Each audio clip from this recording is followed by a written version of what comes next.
नमस्कार। Hello doctor कार्यक्रम में आप सभी दर्शकों का हार्दिक स्वागत, अभिनंदन।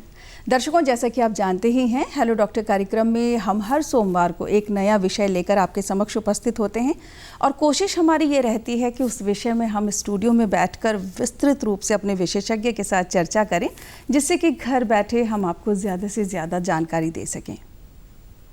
इस वक्त अगर हम बात करते हैं तो एक ऐसा संक्रमण हमारे बीच फैला हुआ है जिसने कि हर जगह एक तरह की मुसीबत फैला रखी है। अगर हम पहली लहर की अगर बात करते हैं तो उस समय हमने सुना कि सबसे ज़्यादा अगर ये किसी को प्रभावित करता है, किसी को संक्रमण हो जाता है, तो वो होता है श्वसन तंत्र में दिक्कत और साथ ही साथ फेफड़ों में दिक्कत हो रही थी।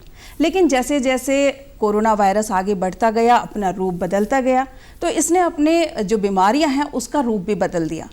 और जिससे कि हमें जब ये पता चला, जब दूसरी लहर आई, तो श्वसन तंत्र के साथ साथ अनेक अन्य दिक्कतें भी सामने आई, जिसमें कि हृदय रोग समझ लीजिए, या फिर ब्लैक फंगस की हम बात कर लेते हैं। डायबिटिक पेशेंट्स के ऊपर बहुत ज़्यादा प्रकोप बरपाया इन्होंने।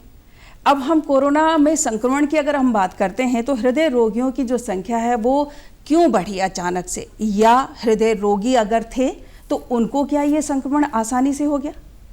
बहुत सारी बातचीत आज हम इस विषय में करने वाले हैं। हमारे साथ इस विषय में विस्तृत रूप से चर्चा करने के लिए स्टूडियो में हैं देहरादून शहर के वरिष्ठ हृदय रोग विशेषज्ञ डॉक्टर योगेंद्र सिंह।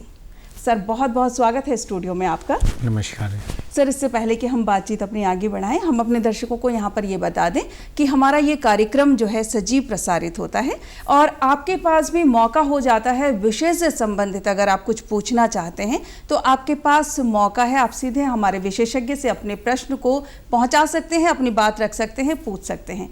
जिसके लिए आपको हमसे संपर्क करना है तो उसके लिए आपको ज़रूरत है हमारे स्टूडियो के मोबाइल नंबर्स की। तो सबसे पहले आप वो नोट कर लीजिए। हमारे नंबर्स हैं 7579428047। दूसरा नंबर है 7579428028। नंबर आपने लिख लिया है तो मिला लीजिए 7579428047। दूसरा नंबर है 7579428028। विषय से संबंधित अगर आप प्रश्न करेंगे तो आपके प्रश्न को हम अपने कार्यक्रम में शामिल करेंगे। और एक रिक्वेस्ट मैं करूंगी, जैसे ही आपकी कॉल कनेक्ट हो जाती है, अपनी टीवी का वॉल्यूम या तो कम कर दीजिए या फिर थोड़ी सी दूरी बनाइए। उसके बाद आप प्रश्न करेंगे तो आपके प्रश्न को हम स्पष्ट रूप से सुन पाएंगे। ज़्यादातर हमारे दर्शक करते ये हैं, जैसे ही आपकी कॉल कनेक्ट हो जाती है, आपकी बातचीत हमसे शुरू हो जाती है, आप अपनी आवाज़ टीवी में सुनना चाहते हैं, जिसकी वजह से हम आपको स्पष्ट रूप से नहीं सुन पाते। इसलिए जैसे ही कॉल कनेक्ट हो जाती है अपनी टीवी का वॉल्यूम कम कर दीजिए, अपना नाम बताइए, शहर का नाम बताइए, अपना प्रश्न रखिए, उसके बाद आप उत्तर जो है टीवी के माध्यम से सुन सकते हैं। सर, जैसे कि अभी कोविड की हम बात कर रहे हैं, ये एक ऐसा अदृश्य संक्रमण हमारे बीच में आया जिसमें पहले हमें श्वसन तंत्र, फेफड़ों के बारे में ही पता चला कि जिसको भी दिक्कत हुई, सांस लेने में दिक्कत हुई या फिर लंग्स की प्रॉब्लम हुई। अब जब ये इसका रूप बदला, इसने तकलीफ़ें भी बदल दी। अब जब हम देख रहे हैं तो हृदय रोगियों की संख्या बहुत ज़्यादा बढ़ी, या तो कोरोना की वजह से बढ़ी या फिर हृदय रोगी ऐसे थे जिनको कि ये संक्रमण आसानी से लगा। इसके बारे में आप बताएं। देखिए, इसमें दोनों ही बातें कुछ हद तक सही हैं, बट लेकिन ऐसा नहीं है कि कोरोना अभी भी प्रारंभिक तौर पे फेफड़ों पे ही अफेक्ट डालता है। जो उसके हार्ट पे प्रभाव हैं वो एक तरीके से सेकेंडरी प्रभाव हैं। सेकेंडरी प्रभाव का मतलब कि वो इनडायरेक्टली हार्ट को अफेक्ट करते हैं, बट प्राइमरीली कोरोना अभी भी एक श्वसन तंत्र की ही और फेफड़ों की ही बीमारी है और प्राइमरी इन्फेक्शन वहीं से होता है और ज़्यादा गंभीर रूप से वो फेफड़ों को ही इन्वॉल्व करता है। जहाँ तक हार्ट के मरीजों का सवाल है, तो जो व्यक्ति ऑलरेडी हार्ट का पेशेंट है, उसका हार्ट कंप्रोमाइज़ है, मतलब अपनी पूरी क्षमता में काम नहीं करता है, तो वैसी परिस्थिति में उसके फेफड़ों पे भी हार्ट की वजह से भी दबाव रहता है। और अगर उसी समय कोरोना का भी संक्रमण हो जाए तो कहीं ना कहीं फेफड़े के लिए बड़ी घातक स्थिति हो जाती है। तो इसलिए हार्ट के मरीजों में कोरोना का संक्रमण होना भी एक काफ़ी घातक कई बारी बन जाता है। अच्छा सर, ऐसा नहीं है कि जैसे पहले से अगर जैसे किसी की दिक्कत चल रही है, हार्ट की प्रॉब्लम है, तब जाकर बहुत आसान हो जाते, प्रोन हो जाते हैं क्या वो इस इन्फेक्शन के लिए? हाँ, कुछ हद तक ये बात आप कह सकते हैं कि अगर किसी भी व्यक्ति को कोई और बीमारी है जिसमें कि डायबिटीज़ आता है, हार्ट की प्रॉब्लम आती है, तो ऐसे व्यक्तियों को कोरोना का संक्रमण होने की संभावना थोड़ी बढ़ जाती है, क्योंकि उसकी ओवरऑल इम्यूनिटी थोड़ी कम हो जाती है।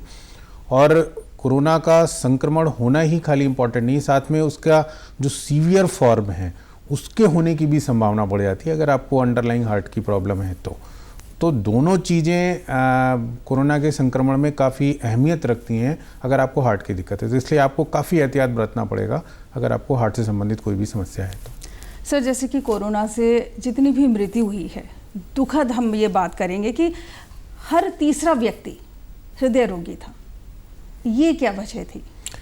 देखिए, वजह का मतलब अगर आप ओवरऑल पॉपुलेशन को देखेंगे तो जो पॉपुलेशन जिसकी इम्यूनिटी स्ट्रॉन्ग है उसके अफेक्ट होने के चांसेस भी कम होंगे और एक सीवियर फॉर्म ऑफ कोरोना होने के चांसेस भी कम होंगे। और ऐसे व्यक्ति जिनकी की ओवरऑल इम्यूनिटी कम है, जो ऑलरेडी किसी प्रॉब्लम से ग्रसित हैं जिसमें डायबिटीज़, हार्ट, ये सारी चीज़ें आती हैं, तो उनकी कोरोना से संक्रमित होने की संभावना भी ज़्यादा होगी। और साथ में जो सीवियर फॉर्म ऑफ कोरोना है जिसमें कि आपको ऑक्सीजन की रिक्वायरमेंट पड़े या और चीज़ों की भर्ती होने की ज़रूरत पड़े, तो उनकी भी संभावना बढ़ जाती है। तो इसलिए अगर हार्ट की कोई भी कंडीशन है, आपको अंडरलाइंग प्रॉब्लम है, तो कोरोना उसमें आपके लिए ज़्यादा घातक हो सकता है। बिल्कुल सर, एक कॉलर हैं जो जुड़ चुके हैं, पहले कॉल ले लेते हैं। Hello hello. हाँ जी दीदी प्रणाम। जी प्रणाम। हाँ जी डॉक्टर साहब प्रणाम। प्रणाम जी। हाँ डॉक्टर साहब, मेरे दो सवाल हैं। जिन लोगों की बाईपास सर्जरी हो चुकी होती है वो अपने को स्वस्थ महसूस करते हैं, लेकिन कोविड में उनके लिए कितनी सावधानी जरूरी है, थोड़ा इसके बारे में बताएं। और दूसरा सवाल मेरा यह है डॉक्टर साहब कि पहाड़ों में काफी मेहनत करते हैं जिससे काफी कठिन काम होता है, पसीना निकलता है, कोलेस्ट्रॉल वगैरह हर चीज जो आदमी काफी मेहनत करता है, उसके बावजूद भी ब्लड प्रेशर बढ़ता जा रहा है, बीपी हाई होते जा रहा है, और तब सामने आता है जब डॉक्टर साहब जांच करते हैं तो इसके लक्षण भी बताएं कि हम घर में कैसे पता करें कि हमें बीपी हो गया है। जी सर, इसका उत्तर बाद में दीजिएगा, पहले हम इनसे नाम जान लेते हैं। आपका नाम बता दीजिए। इन्होंने अपना नाम ही नहीं बताया और किस जगह से फ़ोन किया। हम अपने दर्शकों से ये हर बार निवेदन करते हैं कि पहले आप अपना नाम बताइए और किस जगह से आपने कॉल किया ये बताइए, फिर प्रश्न रखिए। जी सर। देखिए, जो इनका पहला प्रश्न है कि अगर किसी की बाईपास सर्जरी हो रखी है सो उसके कोरोना संक्रमण होने पे क्या हो सकता है, तो जिसकी भी किसी तरीके भी हार्ट की कोई बीमारी है या कोई भी हार्ट से संबंधित इलाज आप करा चुके हैं, तो उसमें आपको ज़्यादा सजग रहना है। कोरोना संक्रमण से अपने आप को बचाना है। बचाने में दो ही चीज़ें इंपॉर्टेंट हैं, एक तो नियमित तौर पे मास्क पहने जब भी आप घर से बाहर निकलें, दूसरा जितनी जल्दी हो सके आप अपना वैक्सीनेशन जरूर कराएं। सो ये दो चीज़ें तो हो गई जिससे कि आप कोरोना संक्रमण से बच सकते हैं। अगर आपको कोरोना संक्रमण होता है या कोई इस तरह की तकलीफ होती है तो तुरंत आप अपनी जांच कराएं ताकि ये जल्दी से जल्दी पता किया जा सके कि आपको जो भी बुखार खांसी हो रहा है वो एक कोरोना से संबंधित है और उसका इलाज समय पर शुरू किया जा सके। क्योंकि कोरोना के पेशेंट में अगर सही समय पर इलाज शुरू कर लिया गया तो कई बारी हॉस्पिटल में भर्ती होने की ज़रूरत नहीं पड़ती है या फिर हो सकता है ऑक्सीजन की ज़रूरत ना पड़े।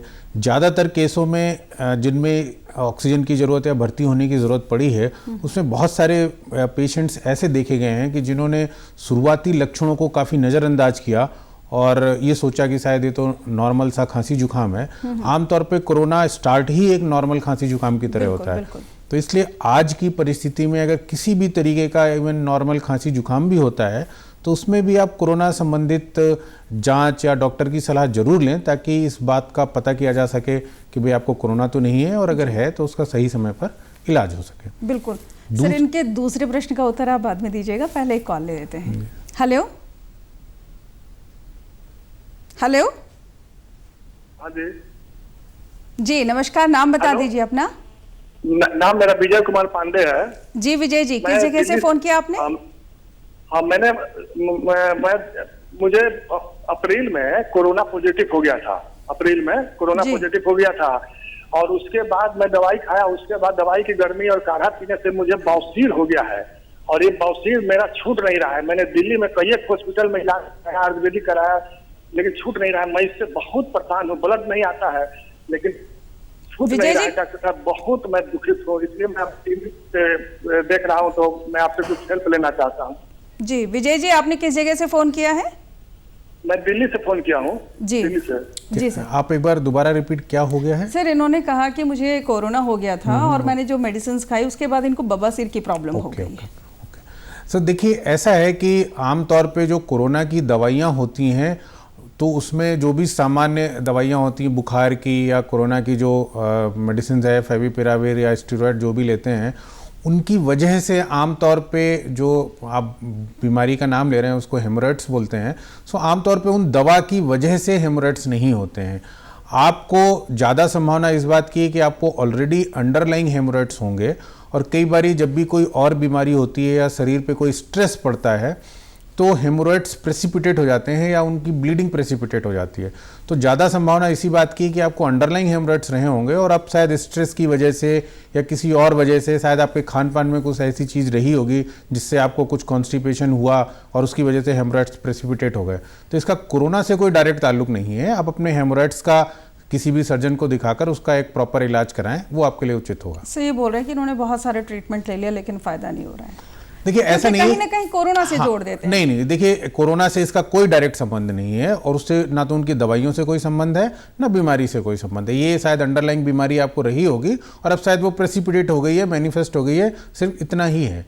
और आप किसी अच्छे डॉक्टर को दिखाएंगे तो डेफिनेटली इसका वो इलाज करेंगे। ये बहुत सामान्य सी बीमारी है। बिल्कुल, कोरोना से इसको ना जोड़ें, लेकिन हाँ ये है कि आप किसी न किसी विशेषज्ञ के पास जाकर ज़रूर आप दिखाइए, जिससे कि जितने जल्दी आप जाएंगे, बीमारी को बढ़ाइए मत, जितने जल्दी आप जाएंगे उसका निदान भी उतना ही आसान हो जाएगा। जी सर, हम फर्स्ट कॉलर के दूसरे, हाँ, उनका जो दूसरा प्रश्न था कि पहाड़ पे लोग इतना फिजिकली फिट होते हैं, इतना चलते हैं, मेहनत करते हैं, फिर भी क्यों कोलेस्ट्रॉल या हार्ट की प्रॉब्लम्स होती हैं।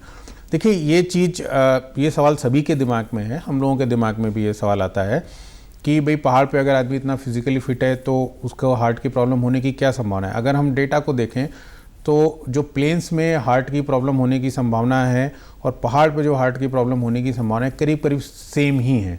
तो बहुत मेजर फ़र्क नहीं है अगर हम इंसिडेंस या प्रिवलेंस देखें हार्ट की प्रॉब्लम का। तो सर लेकिन मेहनत ज़्यादा करते हैं, जैसे पहाड़ों में बहुत ज़्यादा फिजिकल वर्क होता है।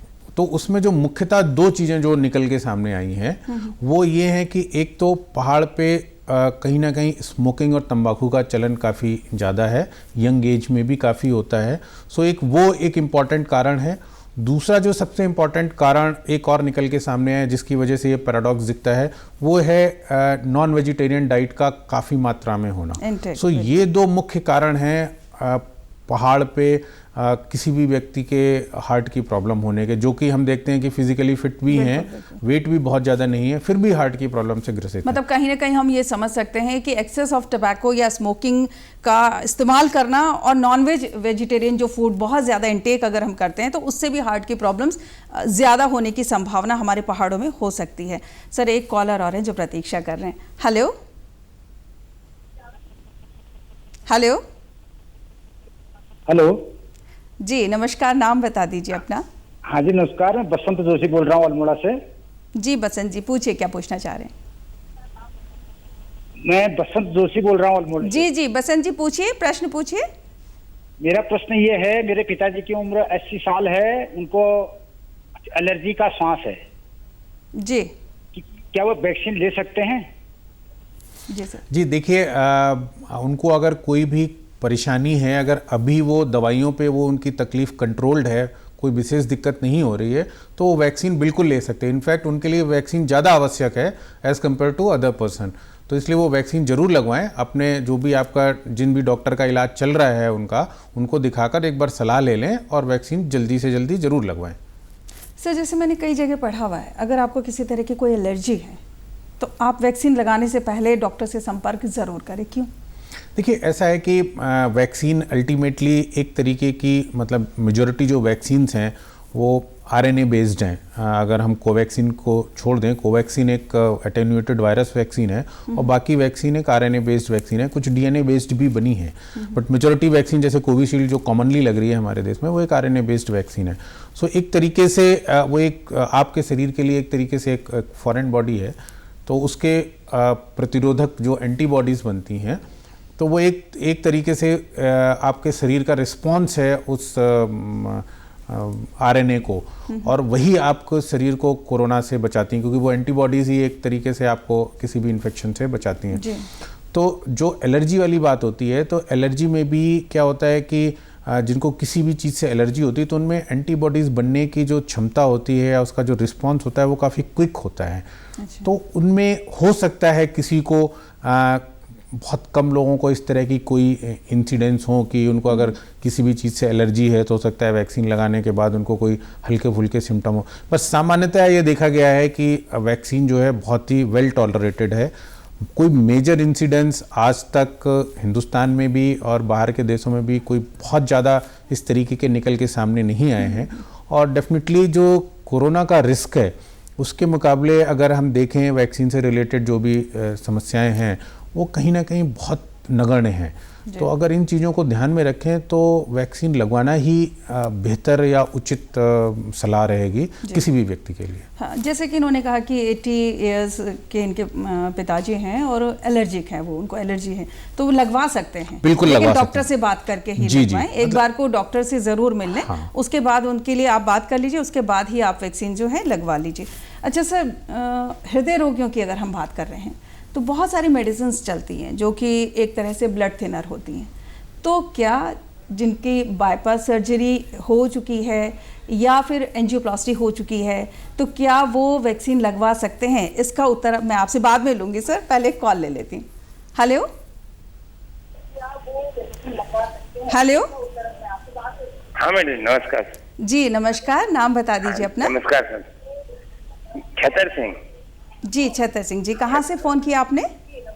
सर एमपी से करा मैंने, गांव कोलोखेड़ी, जिला रतलाम से।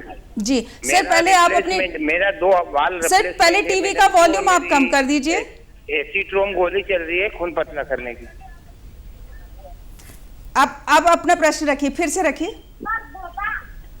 मैडम जी मेरा जो है 2 वाल के रिप्लेसमेंट है सर जी, और मेरी उम्र है 60 साल जी, और मैं खून पतले करने की गोली चल रही है अभी रेगुलर जी।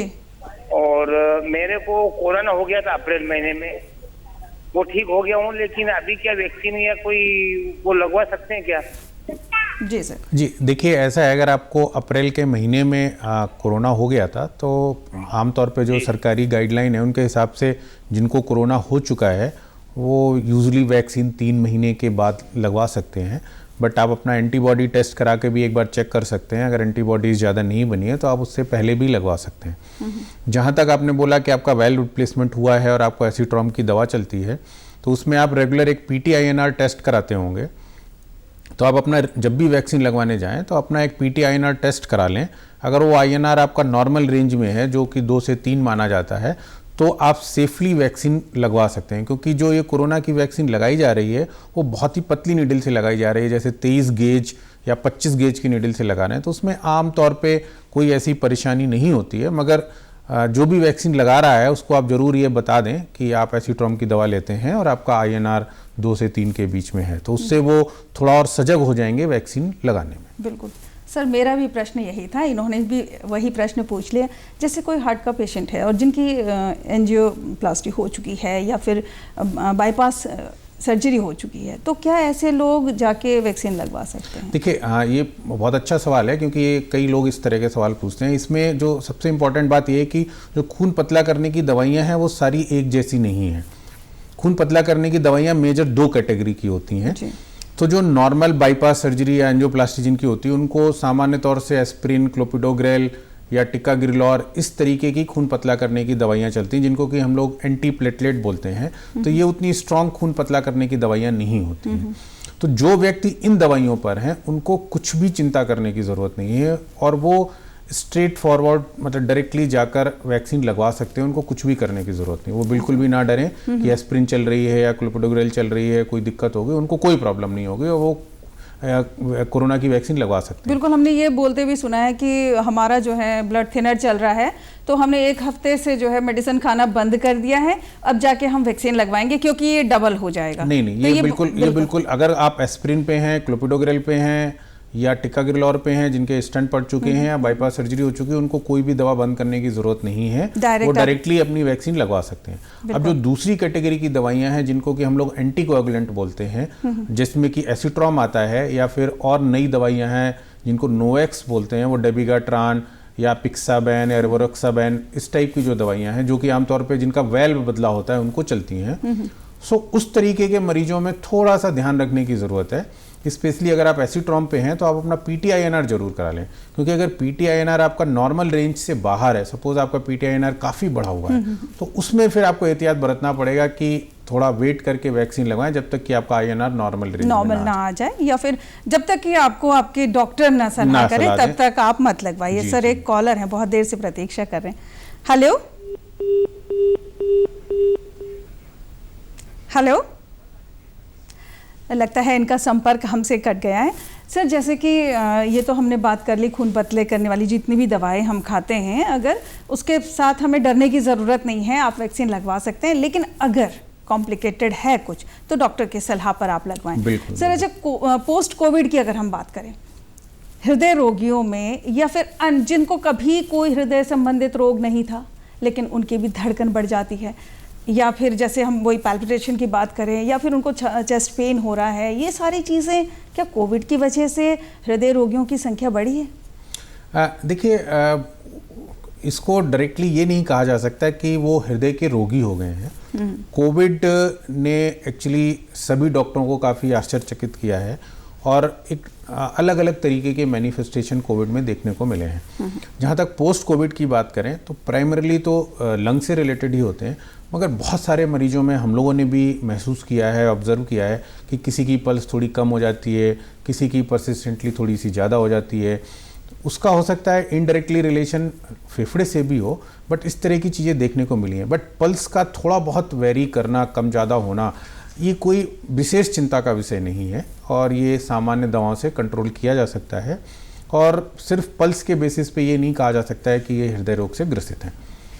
जो सिग्निफिकेंट हार्ट की प्रॉब्लम्स हैं कोविड में, जो जिनको कि सीरियस माना जा सकता है, वो बहुत ही कम है, बहुत ही अनकॉमन होती हैं। सर ये कौन कौन सी होती हैं अनकॉमन, मैं आपसे पूछूंगी, लेकिन एक कॉल पहले ले लेते हैं।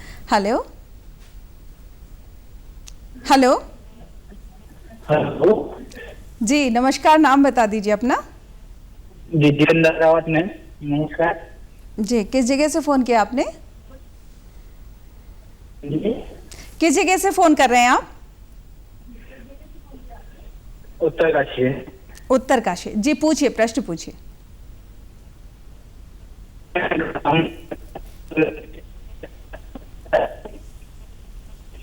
सर आपकी आवाज़ हम तक नहीं पहुंच रही है, नेटवर्क की शायद दिक्कत है, या तो थोड़ी सी आप नेटवर्क में आके कॉल कीजिए। बात है, जब हम खाते तो हमारे हाथ में दर्द होता है, मतलब जब जी जी सर, आप उत्तरकाशी से हमसे जुड़ रहे हैं, लेकिन नेटवर्क की शायद दिक्कत है, पूरी तरह से नहीं समझ पा रहे आपके प्रश्न को। आप चेस्ट पेन की बात कर रहे हैं?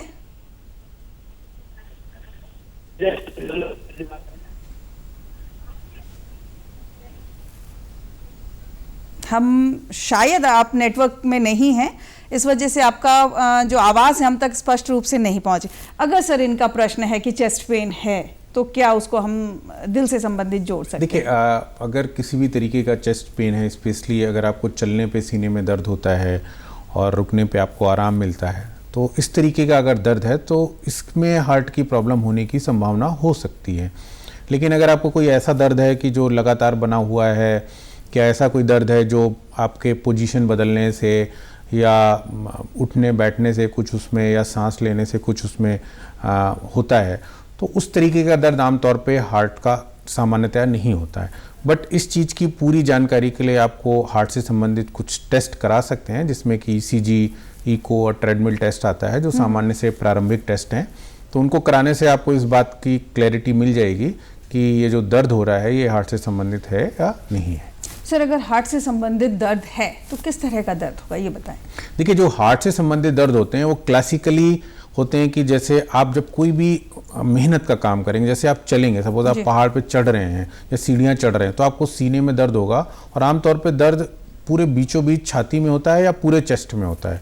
और जैसे ही आप रुकेंगे, विद इन 10-15 मिनट्स वो दर्द आपका ठीक हो जाएगा। अच्छा। या आप जैसे सॉर्बिट्रेट की गोली अगर आप खाएंगे तो हो सकता है उससे 10 मिनट के अंदर वो दर्द ठीक हो जाए। तो जो इस तरीके का दर्द है वो हार्ट से उसकी रिलेटेड हार्ट की दर्द होने की प्रोबेबिलिटी ज्यादा होती है। बिल्कुल संभावना रहती है। कॉल पहले ले लेते सर।